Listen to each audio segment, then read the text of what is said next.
If you want to lose weight, dieting is probably the fastest way, but it is also the fastest way for you to gain it back. Why? Because dieting is not something natural for your brain and for your body. And every time you do something that is not natural for your brain, it resists it. And when the brain resists, it brings you stress and anxiety. So the real question is, how do we lose weight in long run without having to go to war with ourselves? That's what Stephen Guise explains in his book, Mini Habits for Weight Loss. And what are these mini habits and how to apply them to our own lives is what we are going to discuss today for the day number 7 of my challenge, reading 60 books in 60 days. First, why trying to lose weight in short run is a bad idea. Because for your body to lose its weight in the short run, there is only one solution. And this solution is for you to actually start dieting. The problem is that dieting requires a change, a brutal and sudden change in your overall life. And changes is something your brain scares and a lot. That's why when you travel for a new country, for example, or suddenly break up with somebody you've been dating for long, the feeling is so overwhelming. It's because this sudden change is something your brain does not like and it resists it by sending signals of stress and anxiety. And you definitely don't want to be stressing for 3 to 5 months in a row just because you want to lose weight. Nobody can support this. That's why people who put themselves on diet often are those who quit and end up gaining weight. Why? Just because it's not something sustainable. And this process is what this book explains. Losing weight in a short run is a challenge you are definitely not willing to afford. And for this reason, Stephen Guise introduces us his plan, his mini habits for weight loss. And these mini habits start with one simple thing: don't ban junk food. When you want to lose weight, the trap you don't want to fall into is putting yourself in situations of stress or having to make changes that are so big your brain notices them immediately. You don't want to ban junk food for one reason, because if you ban it, your brain will immediately notice the change and it will desire it more. And if you desire it more, you will become obsessed with until you finally surrender and start eating even more junk foods that you used to eat before. The idea here is not to ask or advise you to eat more junk food. You are not doing it because you want to eat more junk food. You are doing it because you want to limit and reduce the quantity of junk food you eat. That's why you need to allow yourself to eat a quantity that you choose and decide.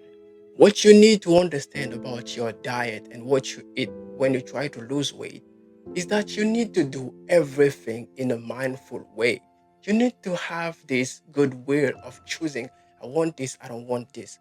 You cannot lose weight if you are obsessed with something. Don't private yourself of anything, including junk food you used to eat. In this way, you don't become obsessed with anything, which allows you to stay mindful of what you eat and have a certain control over what you eat, having the power to choose, and then does not feel too hard for you to keep in the long run. Different guys knows that you will probably lose 40 pounds if you run 1,000 miles per day every day. But he also knows that if you used to wake up at 7 and bringing this sudden and brutal change in your lifestyle because you have a job, you have children, you have to take care of, and you have responsibilities. So you have to wake up at 4 a.m. to start running even when it is cold outside. This brutal change is something your brain will reject and bring you more stress, which will not allow you to achieve the goal you have set for yourself. He knows that. That's why he advises you to take it easy and do it in the most smooth but way that will allow you to get the same result. But instead of trying to get it fast, you do it in a way that is way more simple for you. But instead of running 1,000 miles per day for 2 months, you could also run 100 miles per day. Doing it for 1 year without having to change your habits, you will achieve the exact same result. But in your position, it would not be hard for you to do. it would even be easy and funnier. The idea is simple. Instead of choosing to do hard things in a short run, do easy things that will not impact you, but in a long run, and you will achieve the exact same result. When it comes to lose weight, it only depends on you because it is your body, it is your life. So you are the only one to decide, and you have to decide what is good and sustainable for you. Stop following and listening to a given coach you've never seen or never heard of on the internet who just call themselves a coach. So you will listen to what he says and stop eating something and put yourself in hard situations or hard circumstances. You have to be responsible at 100% of your choices. That's why you need to choose what works for you. You need to choose what is good and what is sustainable. Don't follow what they do just because they do it.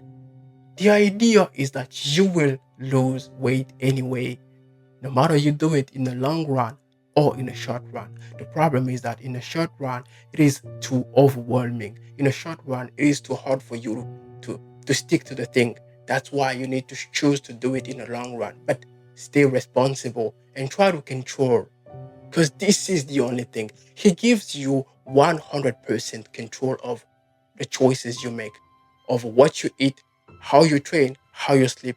You are 100% responsible. His only advice is for you to make sure you don't break your habits. Just try to bring the tiny changes to them. In this way, you add what is important, you add what will help you actually achieving your goal of losing weight, but you're still the same. You're still the one in control. And this is what I think, in my opinion, makes this book very, very relevant in what it teaches. It is obvious that if you have never trained before, you cannot train for 2 hours. So don't listen to what they say. You can train for 30 minutes every day if it does not feel too overwhelming for you, and you will achieve the exact same result than the person who trains like 2 hours every day during 2 months, and you who trains like 30 minutes per day and trains for 6 months, you will achieve the exact same results. So for the last time, if you want to lose weight, forget all you've been taught to do and just be responsible, do what is sustainable in the long run, and get started by bringing these tiny habits. And speaking on what happens when you get started, there is one other thing you need to know. You are not the one who will have to adapt to your new lifestyle. Your new lifestyle will have to adapt itself to you. Here is another point of the book. The one who trains every day at a scheduled and defined time will achieve the exact same result than the one who does not have any defined time but also trains every day and sleeps the same time and eats the same thing. What meaning what is healthy for him to eat and what is sustainable for him to eat. As long as you train correctly, you don't need to have a schedule. You don't need to have something, a plan that you follow. You can train in the way that is flexible for you and that allows you to improve and progress in the long run. And why will it work anyway, even though you don't have a schedule? Because we are talking about tiny habits that are so small your brain does not even notice them. That's why they will be effective no matter under what circumstances you apply them. As long as you apply them, they will be effective. What matters is for you to be able to track your habits. Make sure you apply them every day in the long run and it will work. When I say small and tiny habits, is the way you train and what you eat and the way you sleep. It's exactly the same. What the book calls mini habits is very, very mini and very tiny. Something I don't know if it is serious or if it is a joke because the book advises you to do like one push up per day will be enough for you to lose weight.